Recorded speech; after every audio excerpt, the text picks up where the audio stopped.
ఈ 10 ఏళ్లలో నువ్వు పాలమూరు రంగారెడ్డి ఎత్తిపోతలు పూర్తి చేసినుంటే ఇవాళ చంద్రబాబు నాయుడుతో పంచాయతీ ఎందుకు వస్తుండే? ఆనాడు నువ్వు వైఎస్ రాజశేఖర రెడ్డి ముఖ్యమంత్రి ఉన్నప్పుడు ఆనాడు పోతిరెడ్డిపాడు పక్క 4,000 క్యూసెక్స్ నుంచి 40,000 క్యూసెక్లకు పెంచింది. రాజశేఖర రెడ్డి గారికి ఊడిగం చేసింది. రాజశేఖర రెడ్డి చెప్పులు మోసి కృష్ణానది జలాలను రాయలసీమకు తరలించడానికి అనుమతించింది సన్నాసివి నువ్వు కాదా చంద్రశేఖరరావు? ఆనాడు నువ్వు ఊడిగం చేసి రాజశేఖర రెడ్డి పోతిరెడ్డిపాడు ద్వారా నీళ్లు తరలించకపోయాడు కృష్ణానది జలాలు. మళ్ళీ ఆయన కొడుకు జగన్మోహన్ రెడ్డి ముఖ్యమంత్రి అయిన తర్వాత ఇదే ప్రగతి భవన్, ప్రజల స్వేదంతో నిర్మించిన ప్రగతి భవన్ అధికారిక కార్యాలయానికి వైఎస్ కొడుకు జగన్మోహన్ రెడ్డిని పిలిపించి పంచపక్ష ప్రమాణాలు పెట్టి 6 గంటలు చర్చించి రాయలసీమ ఎత్తిపోతల పథకానికి పథకం రచించింది నువ్వు కాదా? ఇది ద్రోహం కాదా? ఆనాడు రాజశేఖర రెడ్డితో కలిసి పోతిరెడ్డిపాడు ద్వారా కృష్ణానది జలాలను సీమకు తరలించకపోతుంటే హారతిచ్చింది నువ్వు కాదా? ఆనాడు మంత్రివర్గంలో నీ మంత్రులు లేరా? హరీష్ రావు గారు ఆ మంత్రివర్గంలో మంత్రి కాదా అని నేను ఇవాళ అడుగుతున్నా. అదే కాదు, జగన్మోహన్ రెడ్డి గారు ముఖ్యమంత్రి ఉన్నప్పుడు ఏ నీళ్ల కోసం తెలంగాణ రాష్ట్రం తెచ్చుకున్నామో, ఏ నీళ్ల కోసం శ్రీకాంతాచారి లాంటి యువకులు, నూనూగు మిసాల యువకులు ఆత్మ బలిదానాలు చేసుకున్నారు, ఆ బలిదానాలతో సాధించుకున్న తెలంగాణలో కృష్ణానది జలాలు రంగారెడ్డి, మహబూబ్ నగర్, అదేవిధంగా నల్గొండ, ఖమ్మం జిల్లాలకు ప్రాజెక్టులకు భూములకు పారాల్సిన నీళ్లు రాయలసీమ జిల్లాలకు తరలించకపోతుంటే రాయలసీమ లిఫ్ట్ ఇరిగేషన్, అదేవిధంగా ముచ్చుమర్రి లిఫ్ట్ ఇరిగేషన్ నిర్మించుకుంటుంటే ఒక్క రోజైనా నువ్వు అడ్డుకున్నావా? వీరతిలకం దిద్ది జగన్మోహన్ రెడ్డికి పంచపక్ష ప్రమాణాలు పెట్టింది నువ్వు కాదా? ఇవాళ నువ్వు చేసిన పాపం ఇవాళకు మాకు శాపమైంది, ఇవాళ మాకు ఉరైంది. ఇవాళ తొందరలోనే రాయలసీమ లిఫ్ట్ ఇరిగేషన్ పూర్తి అయితే రోజుకు 10 టీఎంసీలు, రోజుకు 10 టీఎంసీలు అంటే ఒక్క నెల రోజులు మనం కళ్ళు మూసుకుంటే 300 టీఎంసీలు శ్రీశైలం మొత్తం తరలించకపోవడానికి, మలుపుకపోవడానికి ఇవాళ పునాదులు వేస్తే ఆంధ్రప్రదేశ్ ప్రభుత్వం వీర తిలకం దిద్ది కాంట్రాక్టర్ దగ్గర కమిషన్ల కోసం కక్కుర్తిపడ్డది నువ్వు కాదా చంద్రశేఖరరావు? ఆనాడు సాగునీటి పారుదల శాఖ మంత్రి హరీష్ రావు కాదా అని నేను అడుగుతున్నా. 5 ఏళ్ళు హరీష్ రావు సాగునీటి పారుదల శాఖ మంత్రి, 5 ఏళ్ళు చంద్రశేఖరరావు గారు సాగునీటి పారుదల శాఖ మంత్రి. మరి నేను ఇవాళ అడుగుతున్నా, పాలమూరు అక్కడనే ఉంది, కల్వకుర్తి అక్కడనే ఉంది, భీమా ఎండిపోయింది, కోయిల్ సాగర్ ఆరిపోయింది, ఈ రోజు ఆర్డీఎస్ అట్లనే ఉండిపోయింది. మా ప్రాజెక్టులు ఎందుకు పూర్తి చేయలే? మా పాలమూరు కష్టాలు ఎందుకు తీరవలేదని నేను అడుగుతున్నా. ఈ నీళ్లు మాకు నాగరికతను ఎందుకు తేలే? ఈ నీళ్లు మాకు పసిడి పంటలు ఎందుకు తీయలే? ఈ నీళ్లు మాకెందుకు కన్నీళ్లు మిగిలిచ్చినాయని నేను అడుగుతున్నా. ఈ నీళ్లు మా భూములు ఎడారుగా మారడానికి, ఈ నీళ్లు మా ప్రజలు వేలాదిగా వలసలు పోవడానికే పనికొచ్చినాయి తప్ప మా జీవితాలలో వెలుగులు వచ్చినాయని నేను అడుగుతున్నా. ఈ పాపం నీది కాదా చంద్రశేఖరరావు? ఈ పాపం నీదే కదా? 10 ఏళ్ళు వచ్చిన తెలంగాణ రాష్ట్రంలో 2 లక్షల కోట్ల రూపాయలు సాగునీటి ప్రాజెక్టుల కోసం ఖర్చు పెట్టినావు కదా. 1,00,000 కోట్లు కాళేశ్వరం కట్టినావు, 1,00,000 కోట్లల్లా 1,000 కోట్లు మింగినావు.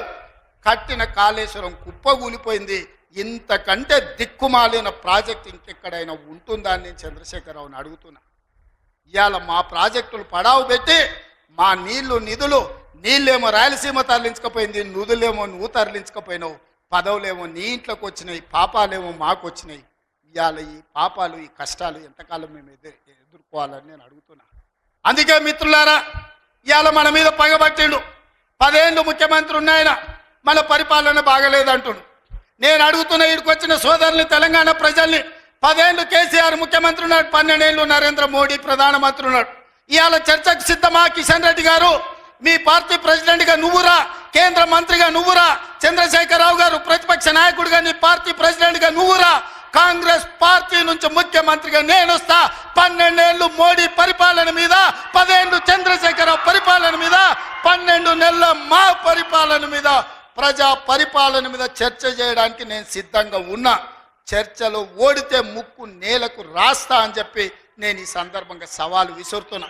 ఇవాళ నేను అడుగుతున్నా, మాకు అవకాశం వచ్చింది, మా జిల్లాకు అవకాశం వచ్చింది, మేము ఎవరినో అడుక్కోవడం, ఎవరి ముందల్లో చేయి దాచడం కాదు. ఇవాళ మా పాలమూరు జిల్లాకే ఒక అవకాశం వచ్చింది. మా ప్రాజెక్టులు మేము పూర్తి చేసుకోవద్దా? మా మక్తల్ నారాయణపేట కొడంగల్ ఎత్తిపోతల పథకాన్ని మేము కట్టుకోవద్దా? మా పాలమూరు రంగారెడ్డి పూర్తి చేసుకోదా, మా కల్వకుర్తి పూర్తి చేసుకోదా, మా బీబా పూర్తి చేసుకోదా, మా నెట్టంపాడు పూర్తి చేసుకోదా, మా కోయిల్ సాగర్ పూర్తి చేసుకోదా, మా జూరాల పూర్తి చేసుకోదా, మా తుమ్మిళ్ళ ప్రాజెక్టు పూర్తి చేసుకోవద్దా, మా ప్రాంతం అభివృద్ధి చెందొద్దా అని చంద్రశేఖరరావుని అడుగుతున్నా.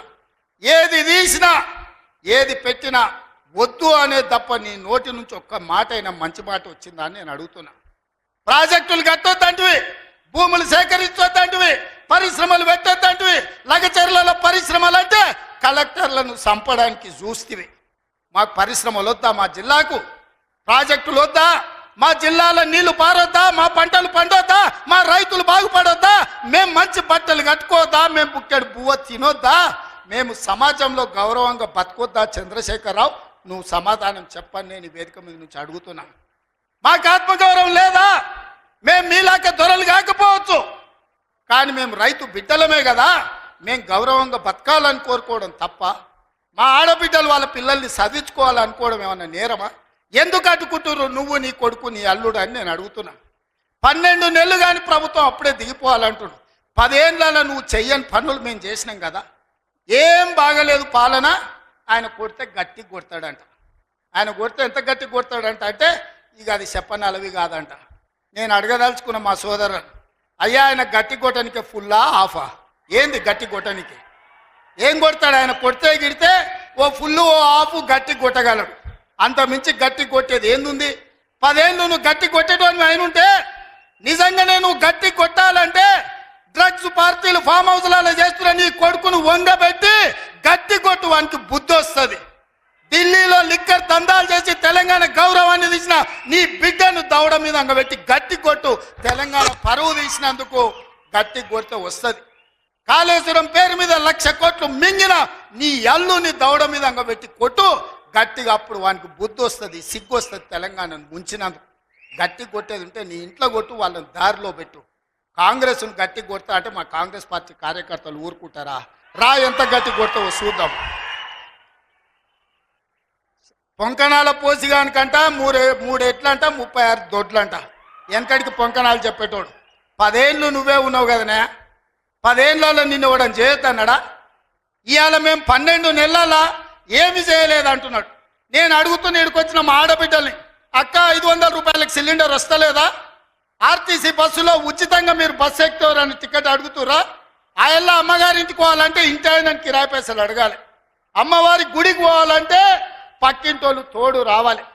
ఇవాళ 500 రూపాయల సిలిండర్, ఆడబిడ్డల కార్తీలో ఉచిత ప్రయాణం, 200 యూనిట్లు ఈరోజు ఉచితంగా కరెంటు, 25,50,000 రైతులకు 21,000 కోట్ల రూపాయల రైతు రుణమాఫీ చేసినాం.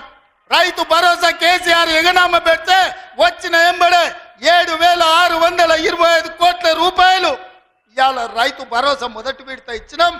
2వ విడత ఈరోజు రైతు భరోసాల 10,000 కోట్ల రూపాయలు, ఎకరాకు 12,000 సంవత్సరానికి ఇవాళ మనం మొదలు పెట్టినాం. మార్చి 31 లోపల ఈరోజు రైతు భరోసా నిధుల్ని రైతుల ఖాతాలో వేయదలుచుకున్నాం. నిరుద్యోగ యువకులకు 55,000 ఉద్యోగాలు ఇచ్చినాం. ఇవాళ ఆడబిడ్డలకు, మహిళా సంఘాలకు పాఠశాలలు నిర్వహించుకోనికి అమ్మ ఆదర్శ పాఠశాల ఇచ్చినాం. ఇవాళ పాఠశాల పిల్లలకు బట్టలు కుట్టే పని ఆడబిడ్డలకు ఇచ్చినాం. ఇవాళ 1000 మెగావాట్లు సోలార్ విద్యుత్తు ఆడబిడ్డలకు ఇవాళ నిర్వహించుకోవడానికి ఇచ్చినాం. ఇవాళ మహిళా సంఘాలకు 600 బస్సులు కొని ఆర్టీసీకి ఇవాళ కిరాయిలకు పెట్టే అవకాశం మా ఆడబిడ్డలకు ఇచ్చినాం. ఈ రకంగా చెప్పుకుంటూ పోతే ఈరోజు కొడంగల్ నారాయణపేట లిఫ్ట్ ఇరిగేషన్ మహబూబ్ నగర్కు తీసుకొచ్చినాం. 5,000 కోట్ల రూపాయలతో కొడంగల్ అభివృద్ధి పనులు, 1000 కోట్లు ఇవాళ నారాయణపేటలో అభివృద్ధి పనులు తీసుకున్నాం. పాలమూరు ప్రాజెక్టు పూర్తి చేయాలని ఇవాళ ముందుకు పోతున్నాం. ఈ రకంగా మేము వచ్చిన తర్వాత ఇంతకుముందే పొంగులేటి శ్రీనివాసరెడ్డి గారి నేతృత్వంలో ఆనాడు ఆగిపోయిన ఇందిరమ్మ ఇల్లు మళ్ళీ ప్రారంభించి నియోజకవర్గానికి 3,500 కాదు, అవసరమైతే 5,000 ఇల్లు ప్రతి నియోజకవర్గానికి 5 లక్షల రూపాయలు పేదవాడు ఇల్లు కట్టుకోవడానికి ఇలా ఉచితంగా ఇస్తున్నాం. నువ్వు ఎన్ని డబుల్ బెడ్రూమ్ ఇండ్లు ఇచ్చినావు 10 ఏళ్ళని నేను అడుగుతున్నా. సంవత్సరంలో 5 లక్షల ఇండ్లు మేము ఇస్తాం. ఆనాడు 10 ఏళ్ళ 25 లక్షల ఇందిరమ్మ ఇండ్లు మేము ఇచ్చినాం. నేను అందుకే ఇవాళ టీఆర్ఎస్ వాళ్ళకు ఒక సవాల్ విసురుతున్నాను. చిత్తశుద్ధి ఉంటే మీరు రాండి. ఏ ఊర్లో అయితే ఇందిరమ్మ ఇండ్లు ఉంటాయో రేపు సర్పంచ్ ఎన్నికలలో మేము ఓట్లు అడుగుతాం. ఏ ఊర్లో మా ఇందిరమ్మ ఇండ్లు లేవో మేము ఎన్నికల్లో పోటీ చేయం. నువ్వు నీ డబుల్ బెడ్రూమ్ ఇండ్లు ఉన్న ఊర్లలోనే నువ్వు పోటీ చేయాలి. నీకు దమ్ముందా? నేను సూటిగా సవాలు విసురుతున్నా. శ్రీనివాస్ రెడ్డి గారిని కూడా సవాలు విసిరమని చెప్తున్నా. మా దామన్నను కూడా తోడుండమని నేను విజ్ఞప్తి చేస్తున్నా. ఏ ఊర్లో ఇందిరమ్మ ఇండ్లు ఉన్నాయో మేము ఆ ఊర్లోనే పోటీ చేస్తాం. ఏ ఊర్లో డబుల్ బెడ్రూమ్ ఇండ్లు ఉన్నాయో గా ఊర్లోనే బీఆర్ఎస్ వాడు పోటీ చెయ్యాలి. దానికి సిద్ధమైతే మా సవాల్ని స్వీకరించి మాట్లాడు. నువ్వేం చేసినావు, మేమేం చేసినావు ప్రజలకు అర్థమవుతుంది. అందుకే ఇవాళ ఆర్టీసీలో బస్సు అయినా, ఆడబిడ్డలకు 200 యూనిట్లు ఇంటికైనా, 500 రూపాయల సిలిండర్ అయినా, యువకులకు 55,000 ఉద్యోగాలైనా, 21,000 కోట్ల రూపాయల రైతు రుణమాఫీ అయినా, రైతు భరోసాలో 12,000 కోట్ల రూపాయలు సంవత్సరానికి ఇచ్చిన ఉపాధి హామీ కూలీలకు ప్రతి ఇంటికి 12,000 రూపాయలు ఇవాళ ఉచితంగా ఇచ్చిన ఒక్క సంవత్సరంలోనే ఇవన్నీ పనులు మనం చేసినాం. ఇవే కాదు, ఇవాళ బీసీలు, తెలుగుకల్లో డాక్టర్లు, లాయర్లు, ఇంజనీర్లుగా ఈ చదువుకున్నారు. ఐఏఎస్లు, ఐపీఎస్లుగా వాళ్ళు రాణిస్తున్నారు. మేము ఎంతమంది ఉన్నామో లెక్క చెప్పండి అని అడుగుతున్నారు. 1931 100 ఏళ్ల కింద తెల్లదొరలు లెక్కలు కట్టారు కులగణన. మళ్ళీ ఇవాళ వరకు కట్టలే. 7 దశాబ్దాలైన స్వతంత్ర దేశంలో బీసీ కులగణన చెయ్యలే. ఇవాళ తెలంగాణ రాష్ట్రం దేశంలోనే మొదటిసారిగా బలహీన వర్గాలకు సంబంధించిన ప్రతి కులానికి సంబంధించిన లెక్క తీసి కులగణన చేసి దేశానికి ఆదర్శంగా నిలబడ్డది. 100 ఏళ్ల నుంచి జరగని పని ఇవాళ తెలంగాణ రాష్ట్రంలో చేసినాం. మాదిగ ఉపకులాల వర్గీకరణ ఏండ్ల నుంచి కొట్లాడుతున్నారు. 30 ఏండ్ల నుంచి 100 మంది పిల్లలు చచ్చిపోయిన కొట్లాటలు. ఇవాళ ఎస్సీ ఉపకులాలకు సంబంధించి ముఖ్యంగా మాదిగ ఉపకులాల వర్గీకరణ 30 ఏళ్ల నుంచి పీఠముడిగా ఉంటే ఆ సమస్యని పరిష్కరించి ఇవాళ వర్గీకరణ చేసినాం. ఇవన్నీ ఒక్క సంవత్సరం మేము సాధించిన విజయాలు. చంద్రశేఖరరావు, నీకు ఇవి కనిపిస్తలేవా? నీ కండ్లకి ఏమన్నా పసిరికలు వచ్చినాయా? నీ కండ్లు ఏమన్నా పచ్చగానాయా అని నేను అడుగుతున్నా. ఇవన్నీ మేము చేస్తలేమా? ఇవన్నీ నువ్వు సభకు వస్తే చర్చిస్తాం కదా. ఆయన రాడు. ఇక ఒక ఆయన మోడీ ఉన్నాడు ఢిల్లీలో, ఈయన గల్లీలో ఈయన ఒక ఆయన ఉంటే ఆడొక ఆయన ఉన్నాడు. ఆయన మనుషులు ఈడ మోపారు. బండి సంజయ్ అంట, కిషన్ రెడ్డి అంట. ఏం చేసిరాయా మీరు ఏం చేసిరో సవాల్ అంటుండు. నేను సూటిగా సవాల్ ఈసారి తలుచుకున్నా కిషన్ రెడ్డికి, బండి సంజయ్కి. 2014, 2019, 2023 నరేంద్ర మోడీ గారు ఇచ్చిన హామీలు, మొన్న 2023లో మేము ఇచ్చిన హామీల మీద మేము చర్చకు సిద్ధంగా ఉన్నాం. నేను మా దామన్న మేము ఇద్దరం వస్తాం. కిషన్ రెడ్డి గారు, బండి సంజయ్ మీరు ఇద్దరు రాండి. బీఆర్ఎస్ నుంచి వాళ్ళని కూడా తండ్రి కొడుకులు వస్తారో, మామ అల్లుడు వస్తాడో, బావ బామార్ది వస్తాడో, ఎవడో ఒకడు వాళ్ళని కూడా రాని. చర్చ పెడదాం, బజార్లో పెడదాం, అంబేద్కర్ చౌరస్తాలో పెడదాం, అంబేద్కర్ సాక్షిగా చర్చ చేద్దాం. 10 ఏళ్ళు కేసీఆర్ ముఖ్యమంత్రిగా, 12 ఏళ్ళు నరేంద్ర మోడీ ప్రధానమంత్రిగా, 12 నెలలు మన ప్రభుత్వం ఇందిరమ్మ ప్రభుత్వం చేసిన పనుల మీద చర్చ చేద్దాం. నరేంద్ర మోడీ ఇచ్చిన మాట, స్విస్ బ్యాంకులో లక్షల కోట్ల రూపాయలు నల్లధనం ఉంది, అవి తెచ్చి ప్రతి పేదవాడి ఖాతాలో 15 లక్షలు వేస్తా అన్నాడు. ఒక్క పేదోని ఖాతాలన్నా మోడీ 15 పైసలు వేసినాడే? వేసిండా? ఒక్క రూపాయి నల్లధనం తేలే.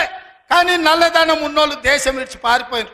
నీరవ్ మోడీ, ఆయన చోక్సీ, విజయ్ మాల్యా ఇట్లా 100 మంది బ్యాంకులను ముంచి 16 లక్షల కోట్ల రూపాయలు బ్యాంకులకు ఎగదొప్పి పెట్టుబడిదారులు, మోడీ దోస్తులు దేశం విడిచి విదేశాలకు వారిపోయినరు తప్ప విదేశాలలో ఉన్న నల్లధనం ఒక్క పైసా కూడా మోడీ తెచ్చింది లేదు, పేదోడి ఖాతాలు వేసింది లేదు. రైతుల ఆదాయం 2 చేస్తా అన్నాడు. కానీ రైతు వ్యతిరేక నల్ల చట్టాలు తెస్తే 16 నెలలు ఢిల్లీ సరిహద్దుల్లో సైనికులాగా వేలాది మంది రైతులు దీక్ష చేసి నరేంద్ర మోడీ మెడలు వంచి జాతికి క్షమాపణ చెప్పి రైతు వ్యతిరేక నల్ల చట్టాలను మోడీ చేత ఉపసంహరింపజేసిండ్రు రైతులు. అదేవిధంగా 2022 లోపల ప్రతి పేదవాడికి ఇల్లు అందిస్తా అన్నాడు మోడీ. ఏ పేదోడికి ఇల్లు ఇచ్చినవో ఈరోజు అప్పక్పల్లికి రా, చూపిద్దురా మోడీ ఇచ్చిన ఇల్లు ఎక్కడుందో. నేను అడుగుతున్నా, నారాయణపేటకు రా, మోడీ ఇచ్చిన ఇల్లు ఎక్కడున్నాయో నువ్వు చూపిద్దురా. సంవత్సరానికి 2 కోట్ల ఉద్యోగాలు ఇస్తున్నాడు. 12 ఏళ్ళు అయింది, 24 కోట్ల ఉద్యోగాలు రావాలి. ఆ లెక్కన ఒక తెలంగాణకే 1 కోటి ఉద్యోగాలు రావాలి. ఎవరికి వచ్చినాయో ఉద్యోగాలు? ఓ కిషన్ రెడ్డికి, ఓ బండి సంజయ్కి 2 ఉద్యోగాలు వచ్చినాయి. తెలంగాణలో ఎవరైనా మోడీ ఉద్యోగం ఇచ్చిండా? ఎవరికి ఉద్యోగాలు ఇచ్చిండో మోడీ వచ్చి చూపియాలి లెక్క. నేను ఇచ్చిన 55,000 మందికి మొదటి సంవత్సరంలో ఉద్యోగాలు. తలకాయలు లెక్క పెడితే ఎల్బీ స్టేడియం రా ఒక్కొక్కరిని లెక్క పెట్టి పేరు రాసుకొని ఏ ప్రభుత్వ ఉద్యోగం ఇచ్చినో లెక్కలు చెప్తా. మోడీ గారు నీ బంట్లను పంపిస్తావో నీ బంట్రోతులను పంపిస్తావో నువ్వు పంపించు, లెక్క పెట్టి చూపించే బాధ్యత నాది. మోడీ ఒక రకంగా మోసం చేస్తే ఇక్కడున్న కేసీఆర్ గారు ఇంకొక రకంగా ప్రజల్ని వంచిండు, మోసం చేసిండు, దోపిడీ చేసిండు. ఇవాళ అందుకే సూటిగా నేను సవాలు విసిరదలుచుకున్న బీజేపీ బీఆర్ఎస్ వాళ్ళకు. బీఆర్ఎస్ 23లో అధికారం పోయింది, 24 పార్లమెంట్లో డిపాజిట్లు పోయినాయి. ఇప్పుడు జరిగే ఎమ్మెల్సీ ఎన్నికల్లో పోటీకి అభ్యర్థులు దొరకలేదు. అదో దిక్కుమాలిన పార్టీ. ఆ దిక్కుమాలిన పార్టీ తండ్రో దిక్కు, కొడుకో దిక్కు, అల్లుడో దిక్కు, బిడ్డో దిక్కు కాకుల్లాక వాడి పొడుసాలను చూస్తున్నారు. ఈ కాకులకు సరైన జవాబు చెప్పాల్సింది కాంగ్రెస్ పార్టీ కార్యకర్తలే అని చెప్పి నేను ఈ సందర్భంగా తెలియజేయదలుచుకున్నా. మీరు అడగండి, 10 ఏళ్ళు వాళ్ళు పరిపాలన చేశారు, 10 నెలల్లో మనం అన్నీ చేయలేదని అంటున్నాం. 5 ఏళ్ల కోసం కదా ఈ ప్రభుత్వం ఎన్నికైంది. 5 ఏళ్లలో అన్ని పనులు పూర్తి చేసే బాధ్యత మనది. ఇవాళ అందుకే పేదలకు అనుకూలంగా పేదల పాలన ఉన్నది. పేదలు బాగుపడితే, పాలమూరు పచ్చబడితే వాళ్ళ కళ్ళు మండుతున్నాయి, వాళ్ళ కడుపు మండుతుంది. పాలమూరు ఎండాలే, మన జీవితాలు పాడు కావాలి అనేది వాళ్ళ ఆలోచన. అందుకే మనమందరం అప్రమత్తంగా ఉండాలి. ఈ జిల్లాకు ఒక అవకాశం వచ్చింది, మన ప్రాజెక్టులు మనమే పూర్తి చేసుకుందాం, మన నిధులు మనమే కేటాయించుకుందాం, మన పనులు పూర్తి చేసుకునే బాధ్యత మనది. ఇవాళ నారాయణపేటకు ఇవాళ ముఖ్యమంత్రి వచ్చిందంటే 1000 కోట్లతోని పనులు ప్రారంభించుకున్నామంటే ఓ మెడికల్ కాలేజీ, ఓ నర్సింగ్ కాలేజీ, ఓ పారామెడికల్ కాలేజీ, ఓ ఇంటిగ్రేటెడ్ రెసిడెన్షియల్ స్కూల్, ఓ మహిళలకు పెట్రోల్ బంక్, ఇందిరమ్మ ఇండ్లు ఇక్కడి నుంచి రాష్ట్రానికి ప్రారంభించుకున్నామంటే ఇవాళ మనోడు మన బిడ్డ ఇవాళ ముఖ్యమంత్రి ఉన్నాడు కాబట్టి. పెద్దలు చెప్పిండ్రు మట్టికి పోయినా ఇంటోడే పోవాలి అని. ఇవాళ తెలంగాణ రాష్ట్రానికి మీ బిడ్డ ముఖ్యమంత్రి ఉంటే వాళ్ళ కడుపు మండుతుంది, కళ్ళల్లో నిప్పులు పోసుకుంటారు. ఇవాళ మన మధ్యలో పంచాయతీలు పెట్టాలని చూస్తారు, మన ప్రాజెక్టులు ఆపాలని చూస్తారు. అందుకే ఈ ప్రాంతంలో వచ్చే పరిశ్రమలైన సాగునీటి ప్రాజెక్టులకైనా భూసేకరణను అడ్డుకోకండి. మీకు నష్టపరిహారం అధికంగా ఇచ్చే బాధ్యత మాది. మీరు కొత్త ప్రాజెక్టులు, కొత్త భూములు కొనుక్కోండి, కొత్త ప్రాజెక్టులు కట్టుకోండి. 10 లక్షలు కానీ అవసరమైతే భూములు పోయేటోళ్ళకి 20 లక్షల రూపాయలు ఇప్పించే బాధ్యత నాది. మీ బిడ్డ ఉన్నాడు ఇక్కడ, మీ సోదరుడు ఉన్నాడు. మీరెవ్వరు బాధపడకండి, కన్నీళ్ళు పెట్టుకోకండి. ప్రభుత్వ ఖజానా నుంచి మన జిల్లాకు నేను ఈరోజు నిధులు ఇస్తా. మా అనిరుద్ధ్ రెడ్డి ఉన్నాడు, ఈరోజు ఉదండాపూర్ ప్రాజెక్టు గురించి చెప్తున్నాడు. ఖచ్చితంగా ప్రాజెక్టు సమస్యను తొందరలోనే పరిష్కరించే బాధ్యత నాది.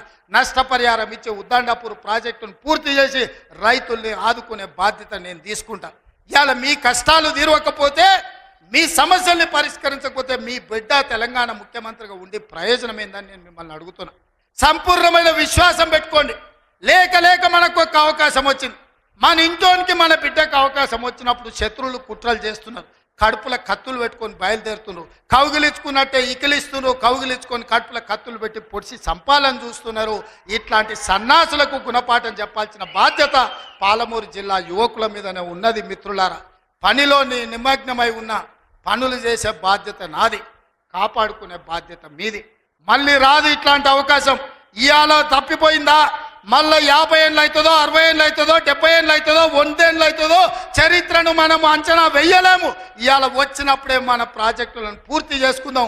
పాలమూరును పూర్తి చేసుకుందాం, కల్వకుర్తిని పూర్తి చేసుకుందాం, భీమా, నెట్టంపాడు, కోల్సాగర్ను పూర్తి చేసుకుందాం, మక్తల్, నారాయణపేట, కొడంగల్ ప్రాజెక్టును పూర్తి చేసుకుందాం. కొడంగల్లో పరిశ్రమలు తెద్దాం, మన ప్రాంత నిరుద్యోగ సమస్యని పరిష్కరిద్దాం. మీరందరూ అండగా నిలబడాలి. ఈ ప్రాంతాన్ని అభివృద్ధి చేసే బాధ్యత నాది. మళ్ళొకసారి సూటిగా కిషన్ రెడ్డి గారికి, బండి సంజయ్ గారికి, కేసీఆర్ గారికి, కేటీఆర్ గారికి నేను సవాలు విసురుతున్నా. 12 ఏళ్ళు మోడీ పాలన మీద, 10 ఏళ్ళు కేసీఆర్ పాలన మీద, 12 నెలలు మా పాలన మీద మేము చర్చకు సిద్ధంగా ఉన్నాం. నేను మా సోదరుడు దామోదర్ రాజనరసింహ గారు మేము చర్చకు వస్తాం. తారీఖు చెప్పండి, ఏ సెంటరో చెప్పండి, ఏ సెంటర్ అయినా మేము తయారు. మీరు సిద్ధమైతే రాండి, ఎవరు ఏం చేసిండ్రో చర్చ చేద్దాం, తేలుద్దాం, తెలంగాణ ప్రజలకు వాస్తవాలు చెబుదాం. ఇంత గొప్ప కార్యక్రమాన్ని ఏర్పాటు చేసినందుకు మిత్రుడు శివకుమార్ రెడ్డి గారిని, అదేవిధంగా కాంగ్రెస్ పార్టీ కార్యకర్తల నాయకుల్ని, మా పర్ణికమ్మను మనస్ఫూర్తిగా అభినందిస్తున్నా. రాబోయే రోజుల్లో స్థానిక సంస్థల్లో కూడా మనం మన బలాన్ని నిరూపించాలి. పాలమూరి మొత్తం ఏకమై ఎవరిని సరిహద్దులకు రాకుండా చూడాలి. ఆ చూసే బాధ్యత మీదే అని తెలియజేస్తూ మీ అందరి దగ్గర సెలవు తీసుకుంటున్నా. మీరందరు సిద్ధమేనా?